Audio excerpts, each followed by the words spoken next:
Zava-dehibe ny firaisankinan'ireo hery politika rehetra eto Madagasikara indrindra ao anatin'ny tranga tahaka izao raha ny fanehoan-kevitra nentin'ny sekretera jeneralin'ny antoko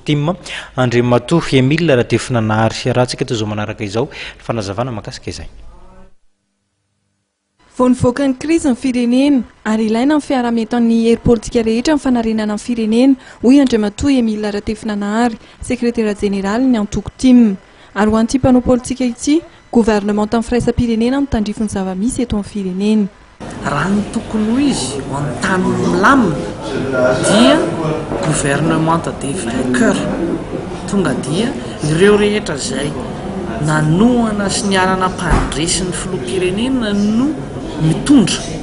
dia ireo izay nanohana n'ilay ray anankiray resy indray zany no mpanohitra. Fa isika araka ilay nateo dia atao anatina crise politika maro, eo anatrehan'izay dia hoe misy karazana gouvernement maromaro. Misy ny gouvernement d'union nationale,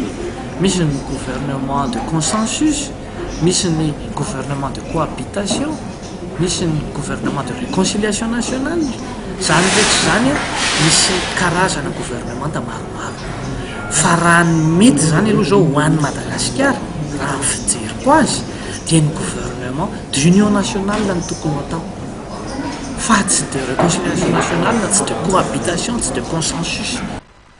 Momba ny fanendrenan'ny prime ministre indray dia nambarana Emile Ratefinanahary fa rehefa samy tsy nafen'ny fepetra amin'ny mampara sy ny PMP dia nengy amin'ny antoko politika ny maro anisy eo anivon'ny antenimieram-pirenena ary izy ireo no hanolotra ny anarany. Ny antoko politika rehetra